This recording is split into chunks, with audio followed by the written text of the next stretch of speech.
Moi, j'ai regardé comme les 22 millions français. En tout cas, moi, la cérémonie, je l'ai regardée dans sa totalité. D'abord, j'ai tout aimé.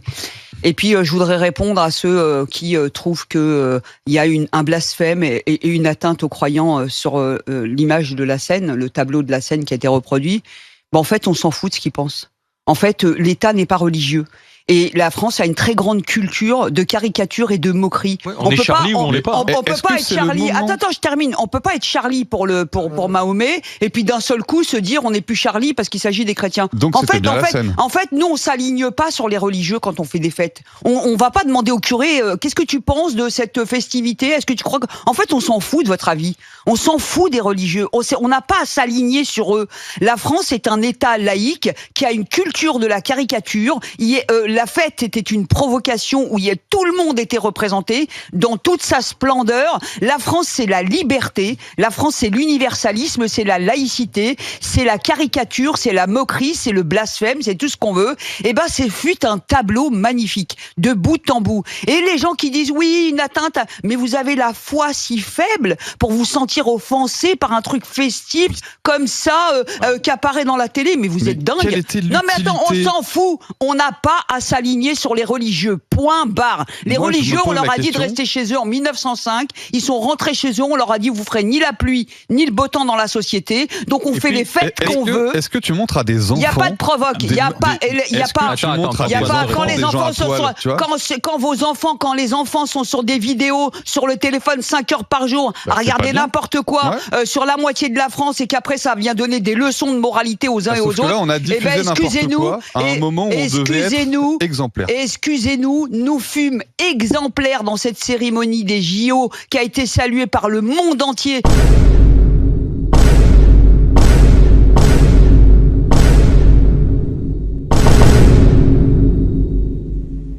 Ladies and gentlemen, World War III is upon us. All the top analysts admit we're in the greatest danger of World War III ever.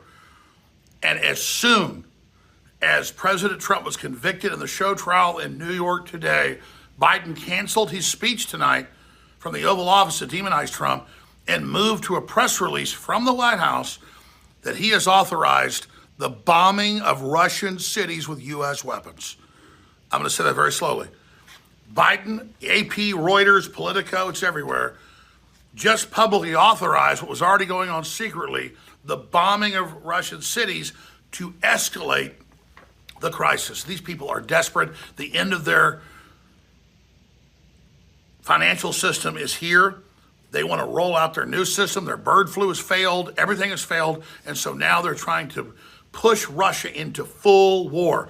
And he was going, they said 2 days ago, as soon as Trump was convicted tonight, have a press conference, have an announcement. He's now not done that. Instead, they put out the press release, we have authorized the bombing of Moscow with U.S. cruise missiles. I think that's the right decision. I think, Ukraine needs to get whatever help it can get in defending itself. And I think NATO has urged that we allow those strikes. France, Germany, Great Britain, Canada, Finland, most of our allies have urged that. I think it is important for the United States to provide a unified approach that allows the Ukrainians to strike at those targets. These people are completely insane, like Adolf Hitler or Joseph Stalin or Mao Zedong. In fact, they're more insane because they've got more powerful weapons. We are actually witnessing this. And as we speak, they're moving to shut down InfoWars. I'll be covering it tomorrow at 11 a.m. Central. Hopefully we'll still be on X at Real Alex Jones. Follow me there. It's so critical. But this is the time that tries men's souls. This is a historic moment where winter patriots are needed, not sunshine patriots, winter soldiers, because this is an information war. The judge literally told them to convict Trump no matter what. He violated the law. He did that, and they still did it. That's how desperate these criminals are, and that's what makes them so dangerous. Their weakness is their power because they're ruthless and they are insane. And now, Biden secretly gave Ukraine permission to strike inside Russia with U.S. weapons. That's already been known, but now he's announcing it to force Russia's hand. Are you ready for nuclear war? Are you ready for conscription? The Selective Service announced last week they're going to start moving to conscript men and women. In Europe, they're announcing the new draft. I mean, this is going down right now. These people are crazy. We're in the hands of people that would make Hitler blush. Dans les Saintes Écritures, c'était le feu sacré qui détruisit Sodome et Gomorrhe. Dans le Ramayana, c'était la flèche d'Indra.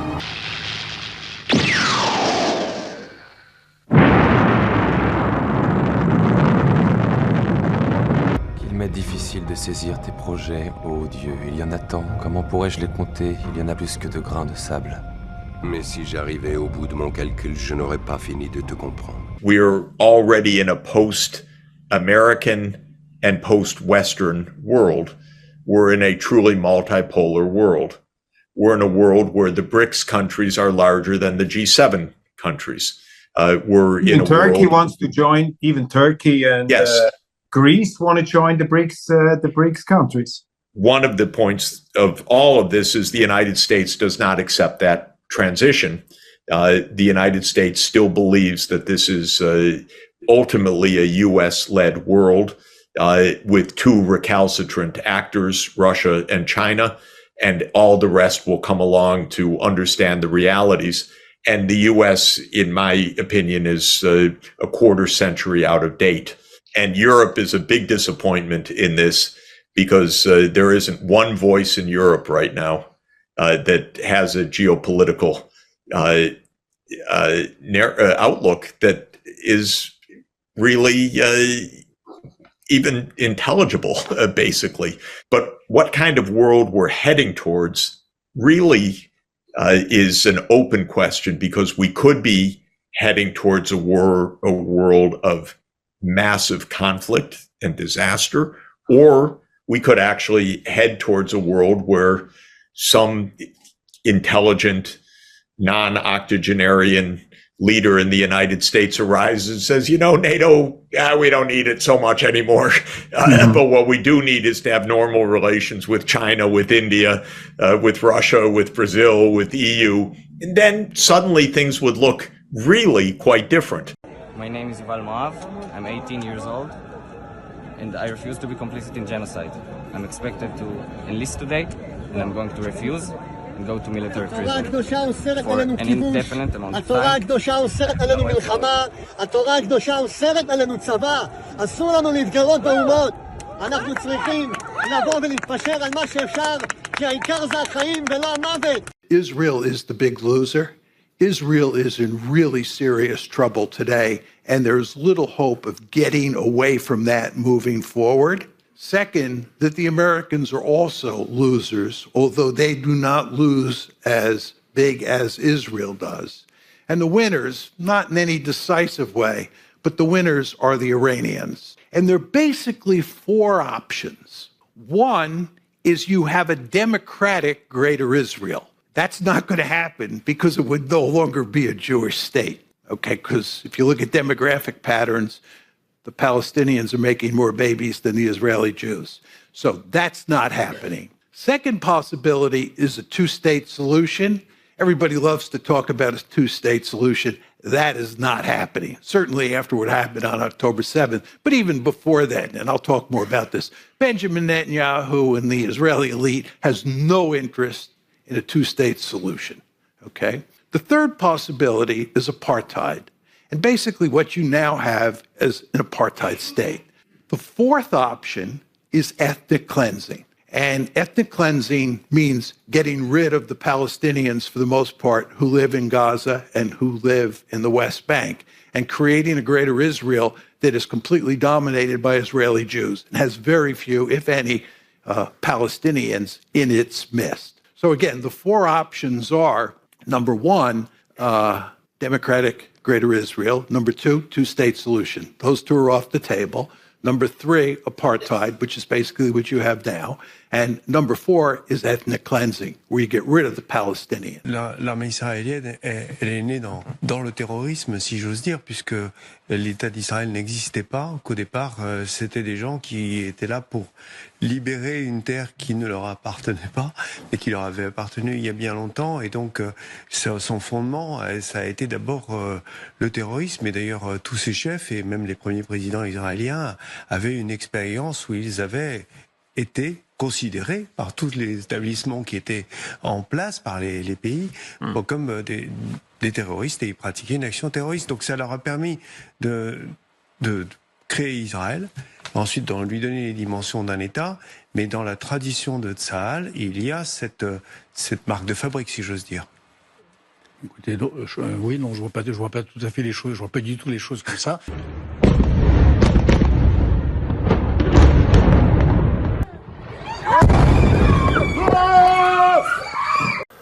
When you look at the photographs and the pictures and the videos that come from there, and you hear the screams of people screaming as the Israeli government burned men, women and children alive. They burned them alive.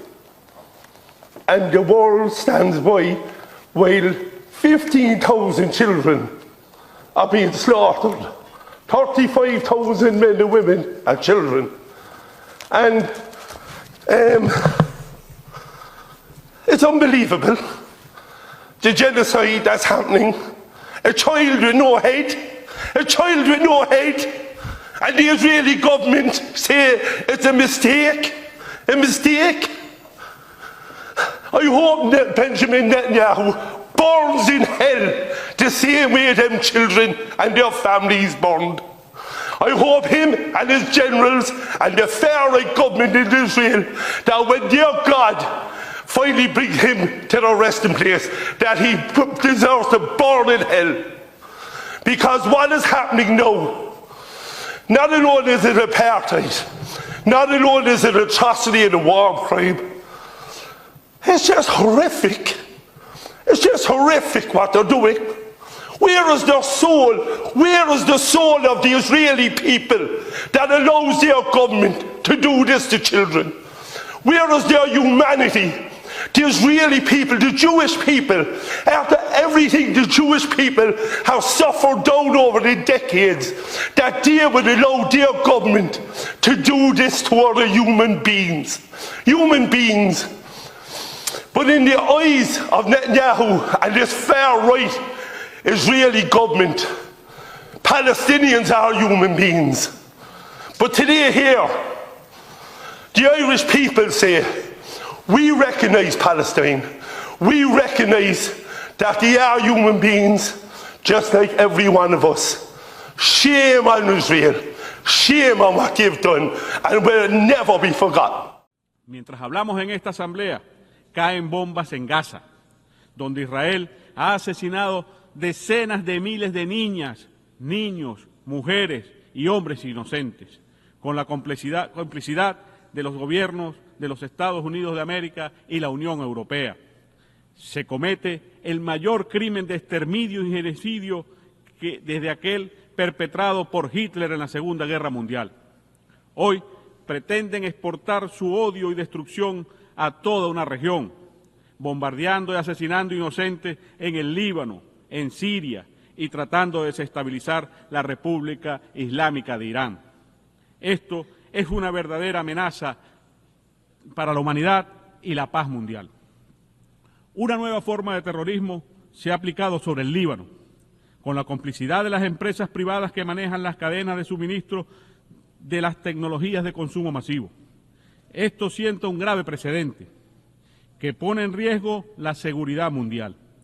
También bombardean infraestructuras civiles en este país, asesinando inocentes, tal cual hacen en Gaza.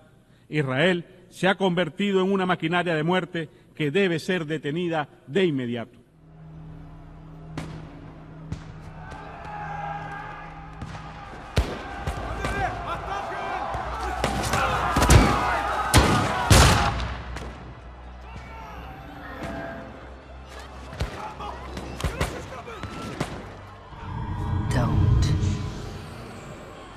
Don't interfere in their wars. This isn't war. It's genocide. Their weapons have become too deadly. Maybe it wasn't such a good idea helping them advance faster. Technology is a part of their evolutionary process, Druid. It's not exactly something that I can stop. No, you can't, but I can. It's too late. Lena? Everyone is going to die.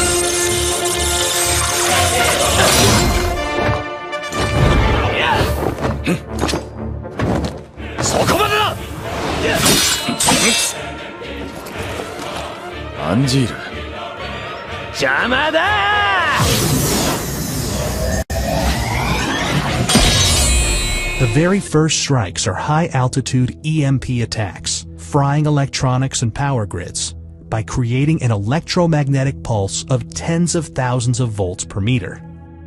The next strikes target command and control, as well as nuclear launch facilities. Land-based intercontinental ballistic missiles take about half an hour to arrive. Major cities are targeted, both because they contain military facilities and to stymie the enemy's post-war recovery. Please, I want to remember. I want to remember my life. Tina, I love you. But listen to me. It's not important if you remember or not. Your spirit will remain. You will always be Tina deep inside. Trust me. Why should she trust you? You're asking her to let you erase who she is. Druid, I know you're upset. Upset? We've trusted you for 7,000 years and look where you've gotten us. I've watched humans destroy each other when I could stop it all in a heartbeat. Do you know what that does to someone after centuries? Could our mission have been a mistake? Are we really helping these people build a better world, huh?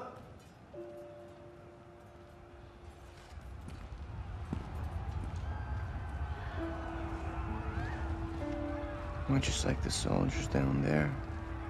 Pawns to their leaders. Blinded by loyalty. It ends now.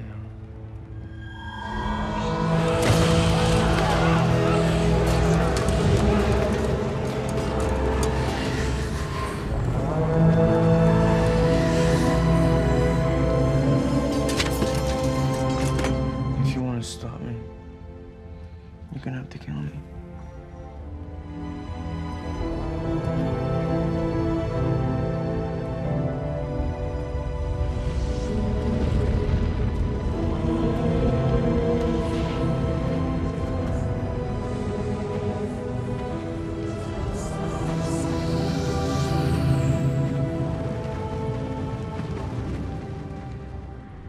When I think about the future, I think about my daughter,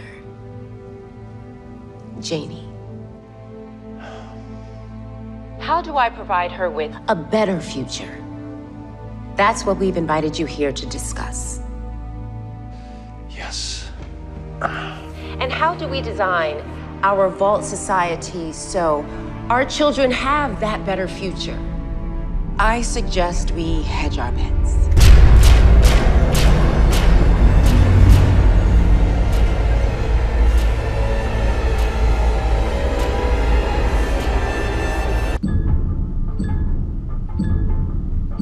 We have over 100 vaults spread across America. Enough for each of you to claim several, where you can play out your own ideas for how to create the perfect conditions for humanity, whatever you want to do. No one needs to know.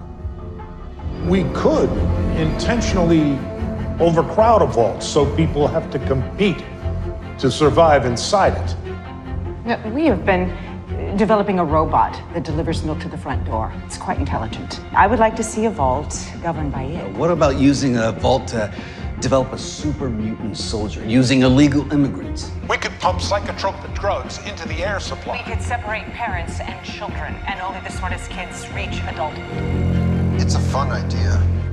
There's a lot of earning potential with the end of the world. But we're talking about making a significant investment based on a hypothetical. How can you guarantee results? By dropping the bomb ourselves.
A nuclear event would be a tragedy, but also an opportunity.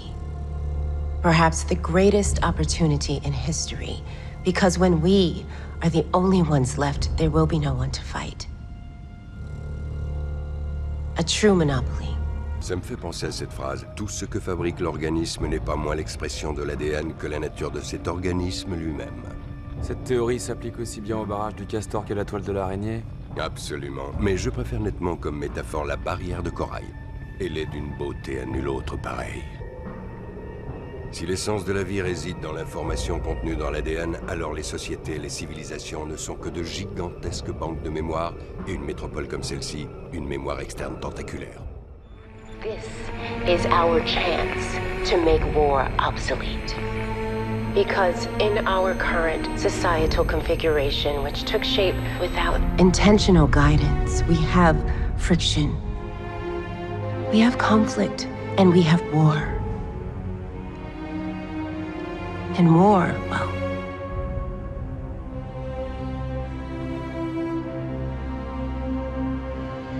war never changes.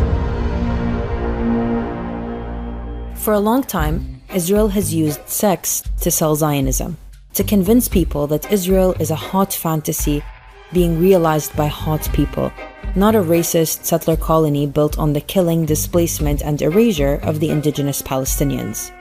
This is intentional, and there are 3 reasons why. They involve Israel's invention in the past, cover-up in the present, and survival for the future. And this all started when Zionists first started plotting for the creation of a Jewish homeland in the late 1800s. For centuries in Europe, stereotypes of Jews were that they were weak, pale, and frail, and the Zionist movement came to see it this way too, widely criticizing the weak, old Jew. In 1898, at the Second Zionist Congress in Switzerland, the co-founder of the Congress, Max Nordau, called for a new Judaism, a muscular Judaism, and invented the idea of the new Jew. This Jew would be rugged, muscular, strong, and tanned, and would have the mental and physical strength to realize the goals of Zionism and colonize Palestine. They called themselves Sabra, the prickly pear fruit in Hebrew, to represent what they saw this new Jew to be. Hard and prickly on the outside, but tender-hearted and sensitive on the inside. And, of course, native to the land. Of course, the sabr, as it's called in Arabic, is a fruit indigenous to Palestine, appropriated for the Zionist fantasy of indigeneity. But anyway. The men who came out to found this colony had never handled a plow, but they were possessed by three ideals: land, liberty, and labor. It is these new Jews that created the Zionist militias that planned and orchestrated the Nakba, the mass-scale killing and displacement of hundreds of thousands of Palestinians, ending with the creation of Israel. And those same militias would become the Israeli army, the violent occupying force overseeing the colonization of Palestine today. And it's through this army that the visual of the new Jew lives on. But then with time, this visual became the only visual of Israel. This was a problem. In the early 2000s, surveys in the US were showing that Israel had a big PR problem with men aged 18 to 35 who just saw Israel as a conflict zone and weren't interested. So another rebrand was due, and the solution this time was bikinis. In 2007, the Foreign Ministry and the Ministry of Tourism arranged for a photo spread in Maxim magazine, one of the most popular men's lifestyle magazines at the time. The brains behind this initiative at the Israeli consulate in New York said the models were, quote, a Trojan horse to present Israel as a modern country with nice beaches and pretty women. This video is from the official Israel in New York YouTube channel. So you should come to Israel. We have a beautiful country, great food, great culture. Come to Israel. Beautiful girls as well. See you at the party. This strategy, also called bikini diplomacy, has been seen all over since, with Israel constantly selling the image of a liberal, free country where it's always summer, where the days are full of beaches, bikinis, and chiseled bodies, and the nights are spent in an incredible nightlife scene open to anyone and everyone. In the face of this fantasy, Palestinians come off like a backwards, pesky nuisance trying to disrupt this liberal orgy utopia, not like colonized people looking for freedom and dignity. But that was in a time before social media, where only the powerful had access to a platform. Times have changed, and so the sexy offensive has had to adapt. All over TikTok and Instagram, you can find videos of Israeli soldiers posting thirst traps or dancing videos. Some of them act independently, while others are part of a concerted effort putting attractive women in the occupation forces in the public eye. Like the women at Alpha Gun Angels, a gun modeling and social media marketing agency who sell being a colonial foot soldier as a sexy lifestyle. But listen, I've been in the army, I'm Israeli, I'm tough. Thirst traps aren't only reserved for women, but for weapons as well. And beyond selling sex, they're selling colonial occupation as fun, relatable, and empowering. They love gay pride content, girl boss content, and jumping on TikTok trends. Of course, the great irony is that none of these liberal values are extended to Palestinians. They live under occupation, regardless of what they identify as. In that, colonialism does not discriminate. When the Palestinian reality started reaching people around the world, the strategy had to change. Whereas the goal before might have been to rebrand and repackage Israel, the goal now is to distract and whitewash. So bikinis were traded in for military uniforms. Fine, military occupation is a part of the reality, but it's not what you think. It's empowering and fun and sexy. Do you really think people this fun, young, and free would have it in them to commit war crimes? The public perception of Israel is essential to its survival, but so is something else. That there are enough settlers there to keep up the colonizing. That brings us to the final reason Israel uses sex to sell Zionism. So Jewish Zionists have more kids with other Jewish Zionists. Have you ever heard of birthright? It's an all-expenses-paid trip to Israel that young Jews across the world are eligible for, as long as they're between 18 and 26. Thousands of Birthright Israel participants filling the seashore with endless smiles, scholars, accents, and tent bodies. I didn't really have a connection to the homeland, and I came here, and just everybody's so great, and I'm just like overcome with like connection. It's like you're high on Zionism. I am really high right now. The trip is sold as a journey home for young Jews to connect with Israel on an emotional and adventurous 10-day itinerary where they're accompanied by Israeli soldiers. That's not a coincidence.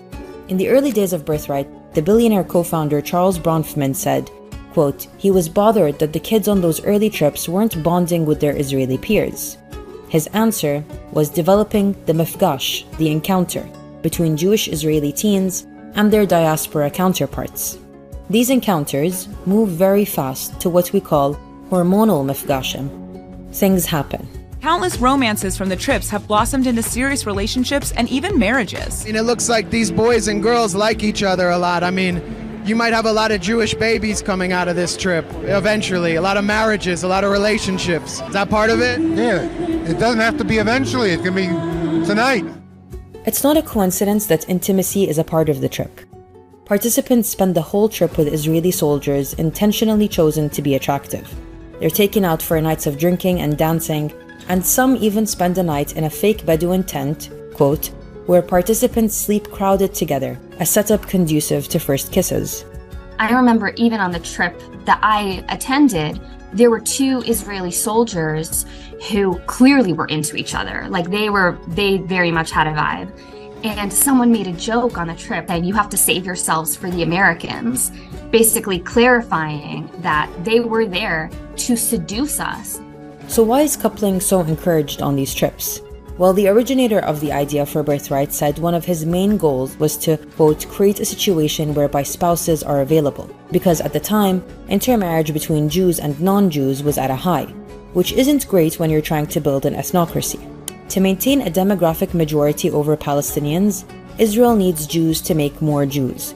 So what better way to encourage reproduction and immigration than through a coming-of-age, euphoric, emotional, and adventurous trip? The reality of Israel's nation-building story is violence, displacement, dispossession, colonization, and settlement. That's not a great brand.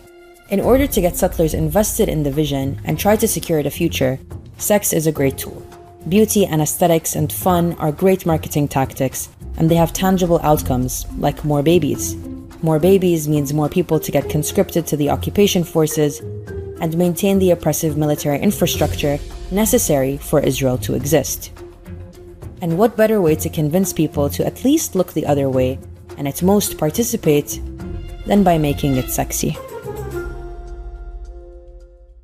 We had several other people in the country, even among the Jews, the Zionists particularly, who were against anything that was to be done if they couldn't have the whole of Palestine and everything handed to them on a silver plate so they wouldn't have to do anything. It couldn't be done. We had to take it in small doses. You can't move 5 or 6 million people out of a country and fill it up with 5 or 6 million more and expect both sets of them to be pleased. We had all sorts of objections to everything that was done. Something had to be done. We went ahead and done it, and had it done, and now it's working out. Eventually, I think we'll have them all satisfied, but it's going to take a great deal of time yet to get the job done. And I will say, absolutely 100%, without reservation, I support the right of self-defense without any doubt. I would be involved myself in violent resistance if I were a citizen of Palestine or Iraq or Afghanistan. And if I were a citizen of the United States or Britain and someone from halfway around the world came into my country and started stealing my land and killing my family, guess what? I would defend my country as well. So, I absolutely 100% defend the right of self-defense, and I will never shy away from that. I will not join the long list of embarrassments who condemn terrorism while forgetting to acknowledge that the biggest terrorist on the planet is the United States government. Hamas doesn't recognize the right of Israel to exist. You know what that sounds like to me? That sounds like the African National Congress and Nelson Mandela refusing to accept apartheid and recognize apartheid. I say that Israel, if it wants to be a genuine partner in any kind of peace, needs to destroy its whole ideology of Zionism. Zionism that makes other people goyim, who do not deserve to be in the Holy Land. That's the real problem. If Israel will embrace every people, including Palestinians, equally, human rights respected across the board, then I would challenge Hamas to change its charter and say we will acknowledge Israel. But until that time, I see no difference between Nelson Mandela and Hamas in refusing to accept apartheid or the Zionist Israeli state.